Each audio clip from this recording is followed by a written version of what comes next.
all right, my people of faith. Let's take another walk. We're continuing the subject of deliverance from pornography or pornography deliverance. We have went through a few steps of how to, once we separate from pornography, how to fulfill the whole or how to fill the vacancy of pornography. We talked about inviting love, inviting in humility, or surrendering ourselves to humility. We talked about also being able to smile. So, what we're going to discuss today is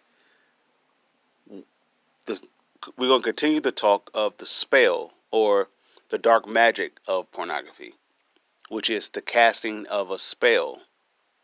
Now, the purpose of this spell being cast or the casting of this spell is to disturb, is to disturb the soberness, if that's such a word, or sobriety of the soul. Excuse me. The soul was made, the soul, if the soul consists of the mind, will, emotion, intellect, and imagination, then that soul was made to be in love, joy, and peace, and righteousness. While righteousness is considered so significant because it is a purifier, it keeps all the uncleanness thoughts out. So instead of thinking on things that will actually seduce you to bring in something that will harm you, the righteousness actually puts up a barrier, a fence, like a guard or whatever, or even has its own snipers, has its own shooters, the angels, whatever, and they basically put out or move out all of the unrighteous thoughts. That's what righteousness does. So, but the love, joy, and peace, we while the soul actually needs these ingredients or these components or attributes, is because the mind or the soul is not able to be balanced. It's not able to keep out evil or stand for good. How about that? And if the soul is not standing for good, then it's going to collapse to a curse. Okay? And it's not that you're going to collapse to one curse. It's that the choices that you make is going to be cursed because they are connected to the cursing, which is the route of disobedience of righteousness. So imagine you have your house, you're owner of your house, you have your family with you, and you own the house, so you set the tone of how you want the house to be ran. Let's say you want the house to be of order, that everybody treat everybody equally, everybody receive everything equally, everybody get everything equally. Say that's the law that you want for your house, that no one is above the other, everybody's considered equal, so which means there will be a harmony inside the house. That means we can work together, we can love together, we can live together. This is that house. Now imagine one of you decide to say, hey, I don't want to do it that way. I want to set my own rules. Or inside this house, I want to go up against the rules that's set. What love, joy, and peace would like to do to the soul is to keep how the house was, however set the rules to the house for everybody to be equal. It would like to keep that balance there and to keep the thoughts inside every soul inside that house. And can I say, if the word is sobriety, sobriety or sober of mind, that is all balanced, that it doesn't waver of the leadership of that house. It stays up under that coverage, because the moment that it's separated from that coverage, it's an outsider. And let's say like there is a blessing on that house for doing it that way. Then if that person go outside of that or try to go up against the rules of that house, they are considered an outsider. An outsider is a person that is cursed. And this is how we get like division among from this and that, regardless if it's race, religion, or whatever. This is how we have those divisions, the have and have nots, is based upon who's blessed and who's not blessed. And how the rules are set normally over a particular area where customs or traditions are made is that there's a guideline to the blessing, or there's a guideline to be cursed. And if you do the guidelines to either, you reap the benefits of those guidelines. So that's normally the house or the rules of that house. But if you go to, if you have a house, let's say like you got a house, or you have a house, and you have no set of rules of what is good and what's evil, there's going to be nothing but confusion on a constant basis, because there's nothing to follow. And if everybody's going their own direction, you're talking about a chemical explosion constantly. There's always going to be bickering because there's no set rules of that house.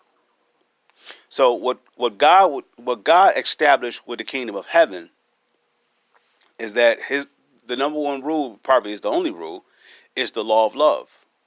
We walk up under the rules. The rules and the ways of God's kingdom is we walk up under the authority and the submission of his law of love. We could discover that in the first 2 commandments of the 10 commandments. That's like the law of love in God's kingdom. This is why in his kingdom, the servant is just equally as the master, or there's no one greater than the next. Excuse me. This puts everybody in this kingdom in a position to serve. So everybody has everything equally. But the only way that for something that, if this is what is considered evil, that means everyone inside of this, up under of this assigned direction is going to be blessed equally across the board. The only way someone would not be blessed equally is if they become outside of that, or to be defiant to this law or to this order of this house. So you have your house, you have the people that's in your house, and everybody's abiding to the same rules, right? Then you invite somebody in that don't want to be a part of those rules. Their mission is to oppose it, to be against it, to make war with it, to cause trouble. You got a choice to do. You either allow it to stay there, or you get rid of it. So this is what God is trying to do with most of us when we come to him. We have learned a lot of ways that is not his ways. So what he would like to do with his righteousness is to clean out a lot of all that stuff that we have learned that kept us up under the curse, so that we can come to value and appreciate the love, the joy, and the peace. Because if there's no clearance of all the things that's actually going to go up against the rules of God, if there's no clearance of that inside of us, we're going to walk in the line of those things and continue the cursing. The purpose and intentions of us coming to God is because we saw the life that we had, or saw the life of the ones before us. We didn't think it was satisfactory. We saw that there's something more. And when we came to God, we didn't see it from a natural perspective. We saw it from a spiritual perspective. We saw that there's something behind what's compelling our parents, or compelling the ones before us to do what they did. Why did they go in the route that they go, and they never was able to receive the very best? Period. And let's say in our case, naturally, the very best for us is having the house, the car, whatever. Let's say that's the very best. And we grew up under a household that never received it. There's a reason why they didn't receive it. Now, of course, we can say some do receive it, but they could receive it in doing it the crooked way or the upright way. Then a person could say, what is crooked? What is right? Who crooked is, when it's crooked, it is not equal across the board for all parties connected, from all people that's connected to it. That's crooked. If everybody can get the equal share, it's crooked. If everybody can get an equal share, it's good. Because that's love. Love is equality. This is why love, joy, and peace has to be something that the mind or the soul surrenders itself to. It cannot surrender to selfishness or pride or arrogance or envy. It can't, because that causes division. That causes us to separate from the goodness. The goodness is when, if we could look at it, that everyone, so like if you have a household of three, everyone in this household should have an equal share. An equal share of the profits as well as the contribution. Like if one person is working, they're going to carry the other two. So that's not an equal share. All three should be working. If one person get a piece of pie, the other two should get a piece of the pie. Once there is division, there's is a matter of time for the fear. Well, the purpose of the division came through fear. Someone had thought that the route, or thought better or highly more so than what was actually being done. They thought there was a better way. So this is what Lucifer did in the very beginning. He thought there was a better way than outside the order of God. So this have trickled down through over time since the very beginning, the very, very, very, very beginning of it all. Not the beginning of Earth, but before Earth was even made. This was actually being done. So Satan never stopped being who he was. He always was. He just never had the opportunity to be who he was. He started off with deceiving some principalities, some angels, some dominions, some of those who are in authority of God. He convinced them that there is a better way outside of God. So they followed him. All right. So he took that self-same thing. Then God created man. He took that self-same spirit or himself, and he applied it as an option to Adam. Adam didn't know any of this. He didn't have to know any of this because his soul was perfect. It was in love, joy, and peace, and righteousness. It was perfect. So the point of the enemy enticing himself to Adam was to get him to step away from the order of God.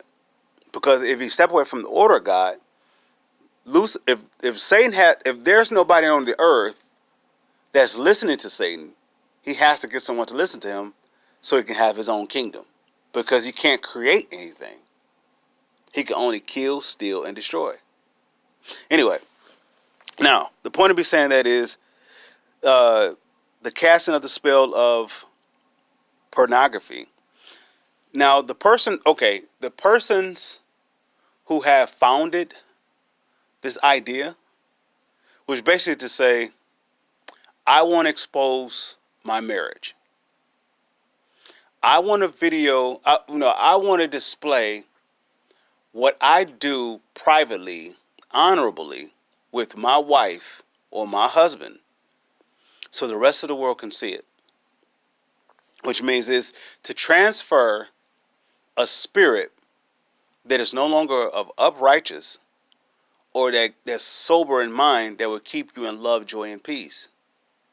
So the person who developed this idea, the person who entertained this thought came up with the idea or the thought, I'm going to show a demonstration of how it can look outside of it being blessed.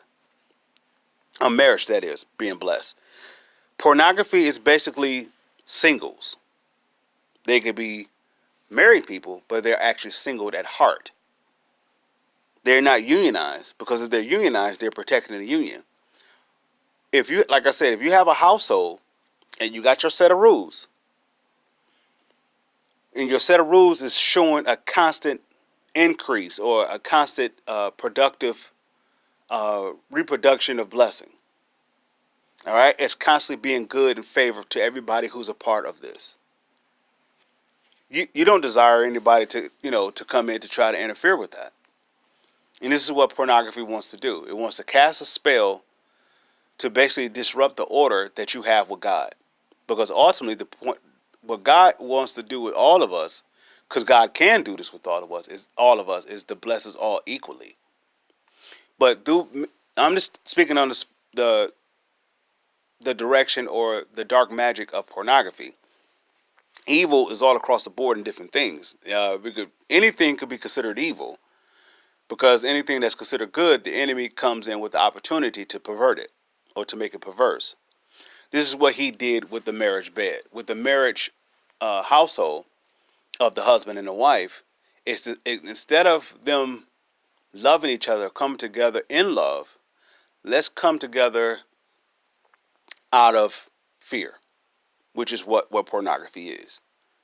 Pornography is the casting spirit of fear, that you don't have to be blessed, right?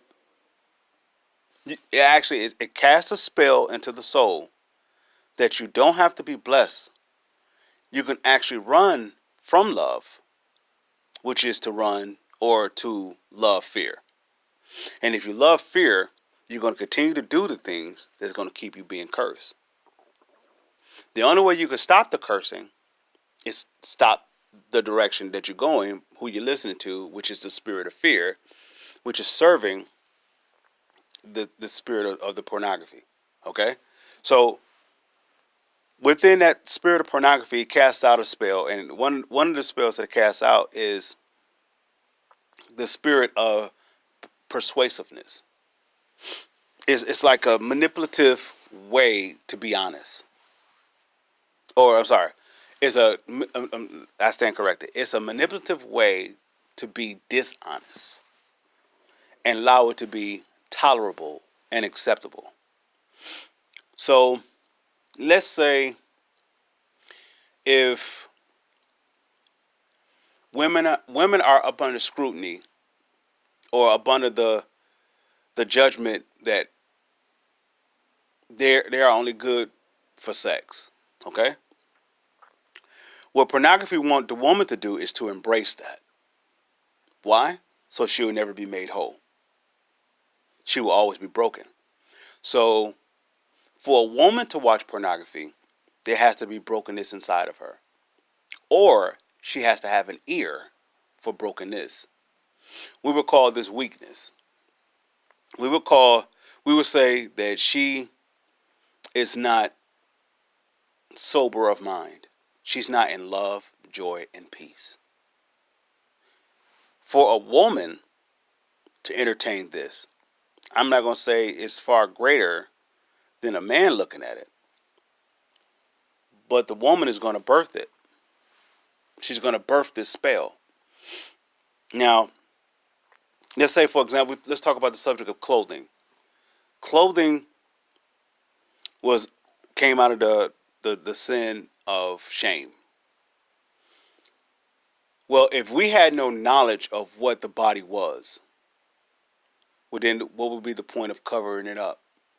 Because we don't know what's a body part. So we would have to have the knowledge of shame for the body to be unacceptable. And if the body is considered unacceptable, we have to do something to cover it up to be acceptable. So this is when Adam and Eve, they ran and got some fig leaves, whatever, and they covered themselves up because they said that they were ashamed. They were afraid, which was to be ashamed. So, excuse me. And this is where we get to the point of clothing now. The point of clothing, then, all the way up to the point of where we wear it, is directly to cover up the shame. It doesn't supposed to cover up what is considered shame. I mean, well, it's supposed to cover up what is considered shame. Let me say it that way. Because that goes back to Adam and Eve in the garden. Now, what clothing does is it exposes the shame or the fear. Right? Let's say if this is beautiful how this works. I said something incorrect. When a man watches pornography, he introduces that spirit to a woman, even though she may have never seen the pornography. It's a spell. So that spell is inside of him. That spirit is inside of him. He's going to transfer that to that woman. So if the woman is considered a blessing and a gift to a man, now she becomes what? The opposite, because of this spirit. Now this is how manipulative the spell is. The man will never admit that, hey, I brought it into the household. The man is going to run and hide. Why? Because he ran and hide to the pornography. The purpose of him going to pornography or to any addiction that's outside of love is the point to keep them running from love. So it's either we're loving to love or we're going to love to fear. So if the gentleman that brought the pornography into the household, he has infected his wife, which is his equal. At that point, she would no longer be equal. It would be an atmosphere of comparison. Because now the union is broken and his soul was only made for one woman. But now his soul is open for many. So now what is considered the union to be blessed is now going to be cursed. Because you're entertaining multiple sources of different avenues. Not one of us know the intentions of any porn star when they're performing. This is one effect of the spell that's being cast out of pornography. When we watch it, we're not thinking what's inside of them is finna transfer inside of us. We're thinking what they want to do is what we want to do, because that's a transfer of that spirit. But what's inside of them could be over 3,000 spirits of wickedness when they're performing. This is why I can get to such high like intensity, aggression. The ones that's entertaining this, not entertaining this, the ones that's performing this, do you know what they have to do to be in position to perform this? Matter of fact, so this gentleman is bringing this into the household. And he entertained himself with it. So now, if he's married or if he's single, he's going to transfer that to the woman. Now, this woman is going to be crippled based upon his crippleness. The household is going to be divided. So if they have children, it's going to be chaos. Nothing good can come out of pornography. Nothing good can come out of the spell of pornography. It is designed to bring forth the curse. It is designed to prepare the way of the curse, or to continue the cursing of the ones that was before you. It's designed to keep you away from the blessing so you can always serve the curse. If anything good came from out of pornography, it will be a unison with it. They will always reproduce a favor. There's not one person who watches pornography can say that they're blessed. Their mouth may say that they're blessed, but there's nothing about anything that they have done can ever say that they're blessed. Well, they can say that they're blessed with their mouth, but the sustainability of it, the continuous, can I say continuousness? Of fortune, or not fortune, of reproductive sources. There's no way that they can say that they are highly favored on the earth. Their mouth may say it, but their actions, there's no way that their action, let me say it this way, there's no way that their actions can show that they are highly favored on the earth. Now, what they would do, what that spirit has done to them.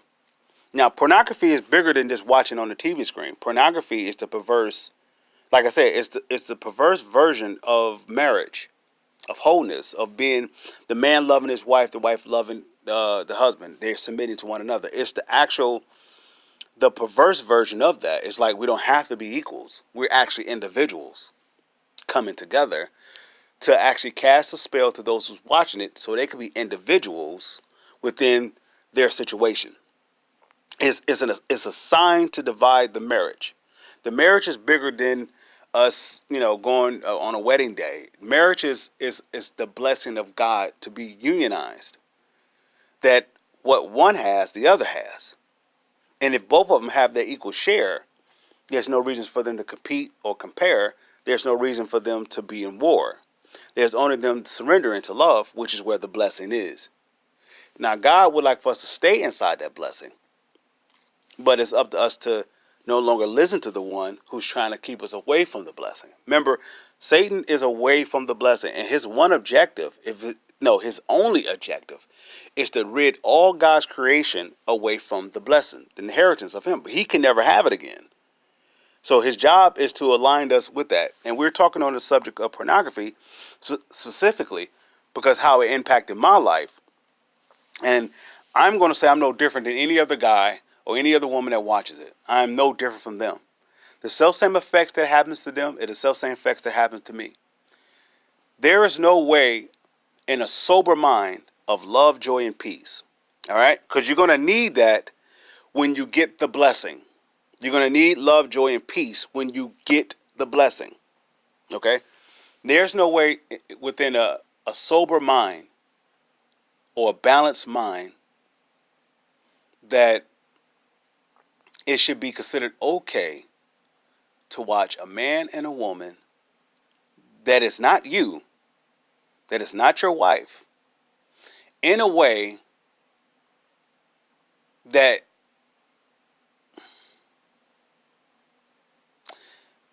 how can I put it? Because I know how it affects me, but I'm going to show it in a way that it generalizes. There's no way that I should be content with two people destroying each other. There's no way unless I'm destroyed within myself. The only way that I can watch pornography, if I've never known destruction, let's say like if I never came from a broken home. Let's say my home was up under the law of love and we did it all, and ever since I was a little child, it was always done.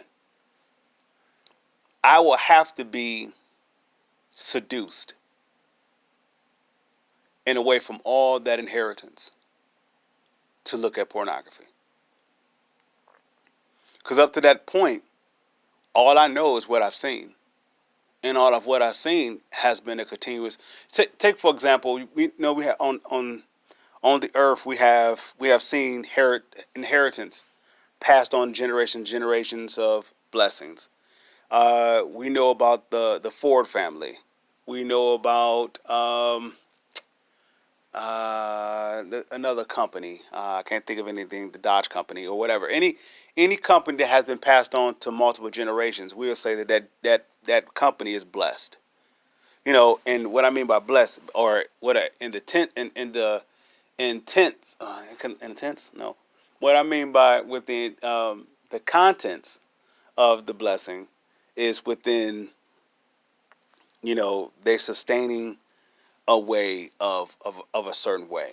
Okay, like you don't see the Fords begging for money unless their money is going belly up, which means business is bad. More likely that means they're doing something they shouldn't be doing.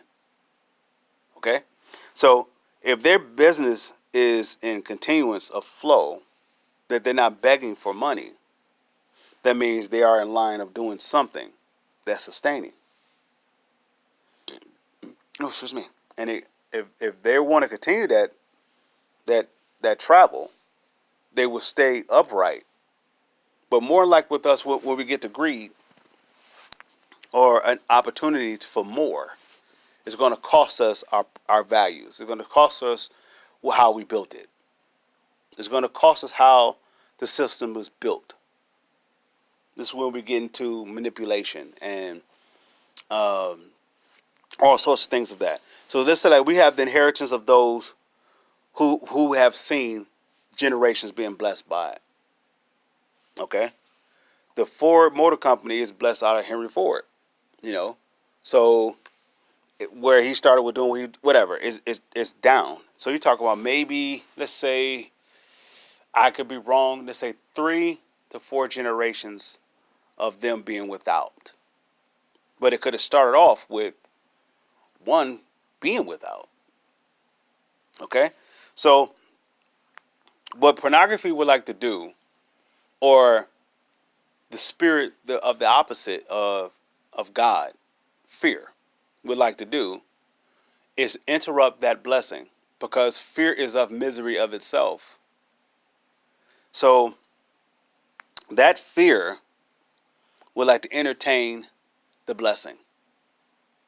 So it offers the blessing, or offers it offers the individual who's walking up under the order of the blessing, is to give it a counter offer and say, like, hey, you can have something even more than that. But what that fear doesn't say is that it's going to cost you. Now, we triple that all the way down to the act of pornography. The act of pornography, it wants to do this to the marriage. The moment that the two come together, and I don't mean in consummation, but the moment that they come together with the agreement that they want to spend, let's say, the rest of their lives together, is the moment they're entering a union to be blessed. They're not coming together to be cursed. They come together to be blessed. Otherwise, they may stay where they at. You get married to get blessed. You don't get married to be cursed. If a person is getting married for the sake of the bells and whistles, for everybody to see you, then you up under the curse. It's not going to last long. But if you come together for the blessing, what I mean by that is that for God to find favor with you guys, for good and righteousness and all that good stuff, and love and peace and joy to come from it, you're going to walk around in the blessing. Now, if that's the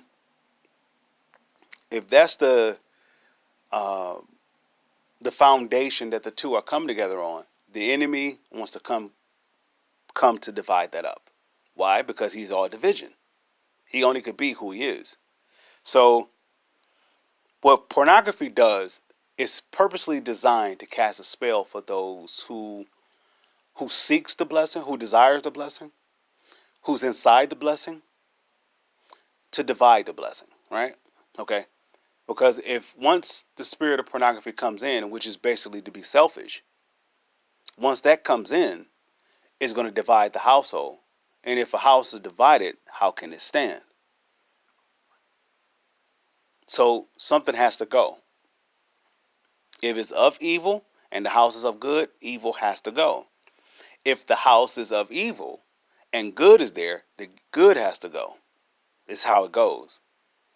So what pornography, once again, would like to do is, once we watch it, and instantly when we just our to the through the eyes is to the soul. The moment that we take that as a man, and we plant that image what we saw in pornography is going to come out of us. So we're going to birth it. We're going to create it. We're going to think it. We're going to meditate on it. And when we talk to women, we're going to talk to them in that self-same manner of manipulation, that self-same manner of destruction.